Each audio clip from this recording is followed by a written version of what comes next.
Hello everyone. Yeah, I am Boy. As you see, it's a weird name, but okay, yeah. So today I am going to share with you like an experience from my time when I was presenting. Of course, I think all of you have experienced stress. Of course, when you're young, when you're old, everyone experiences stress. It's like puberty. You can't escape from it, and it's very bad, and it's sad, and you want to kill yourself, but you shouldn't. Okay, first, why should we control our stress levels? Why in the first place? Well, first, stress can cause a lot of problems, especially in your mental state. First, it can create a mindset for you. It shows that you're not perfect enough. You're always one step further away from success. Whenever you achieve your goals, whenever you've done your test exams, you feel like, why did I do this? Why did I choose this answer? And I could have done better. I could have done this, I could have done that, and become a better person. And it always stuck to you and to me all the time because we are imperfect. And we are always stressing about that feeling that we should have done something better. And secondly, stress can lead to other problems as well, such as depression. When you are stressed, you can't think of anything else than the thing that you are focused on. And when you're stressed, you feel like everything is against you. You have piles of work, you can't finish it. And you're always thinking to yourself, I can never actually finish it. And then you just sit back and let everything drift away from your hands and from your grasp, accepting your fate. Well, what if I say that stress is actually good for you?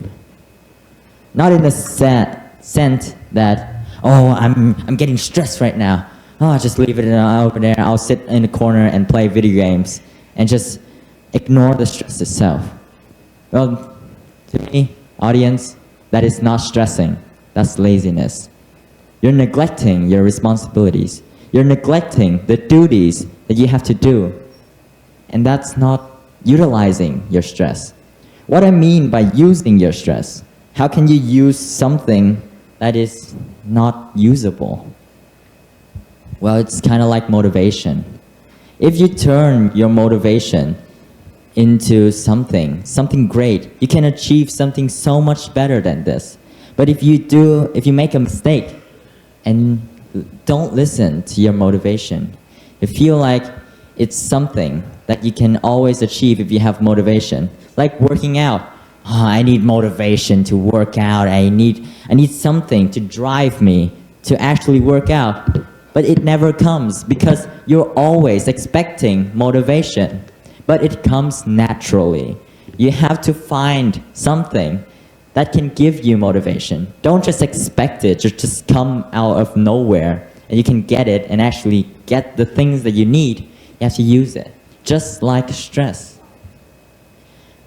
To explain this further, you can use stress as something, a metaphor for your body to understand that you're in the correct way. You're in the path to success. Because if you're not stressing out about something, then you know that you are not doing the thing that you want to do. When you are competing for a prize, for a scholarship, for a competition, you gotta be stressed about the competition. Otherwise, how would you be motivated to actually win the prize?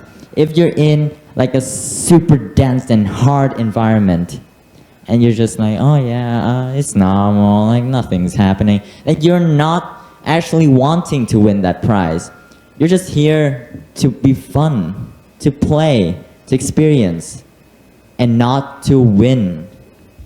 You're here to express yourself, to show that you are capable of doing what you want to do. So how can we improve our stress level and not let it overcome ourselves? Because here we're playing with fire.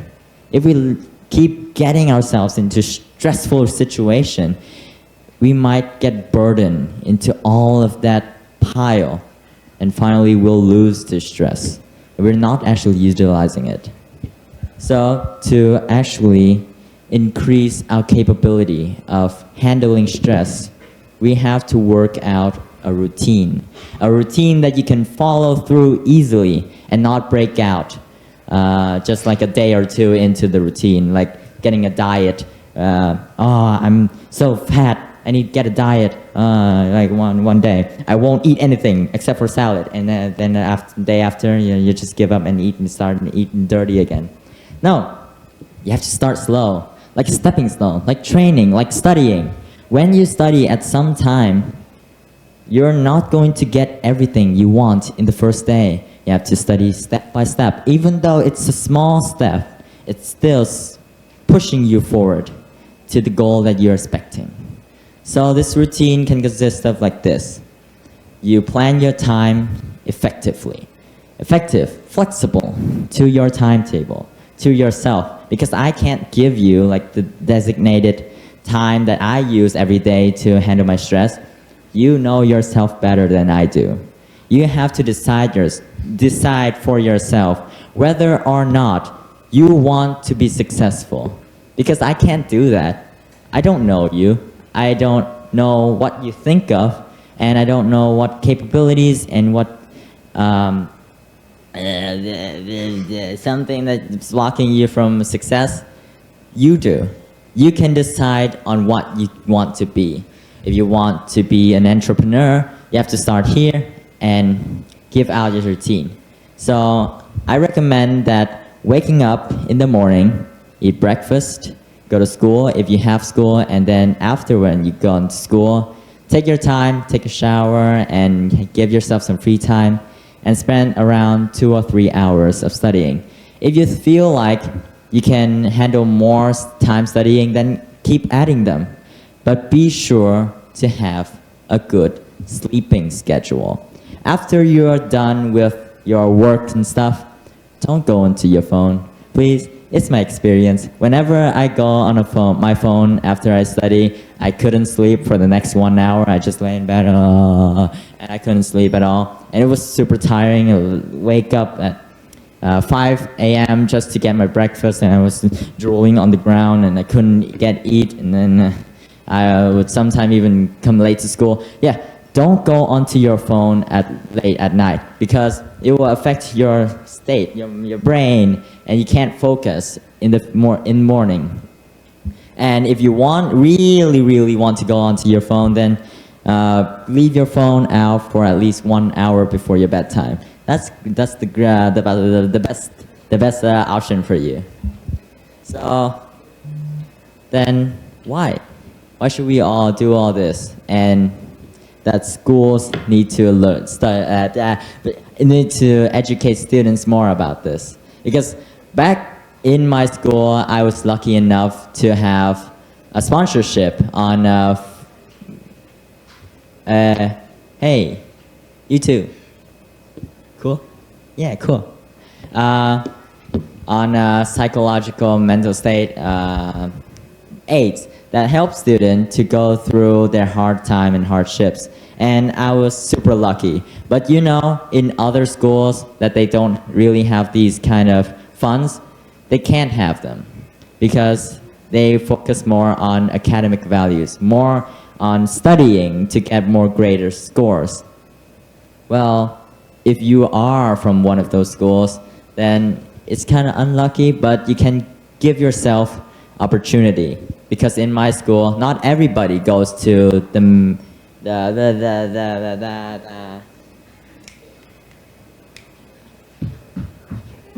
psychological aids room to get help, and people will just ignore it because they want to focus more on their studies. But I'm here to tell you that your academic values and your academic knowledge is not comparable to your mental state. If you don't have your brain, if you don't care for your brain, then how can you give your brain more free space to get more knowledge and actually achieve your success? Well, after this, I really hope you can change your daily routine and can control your stress level more. And that is all for my speech. Thank you so much for listening. Yeah, it's so motivated.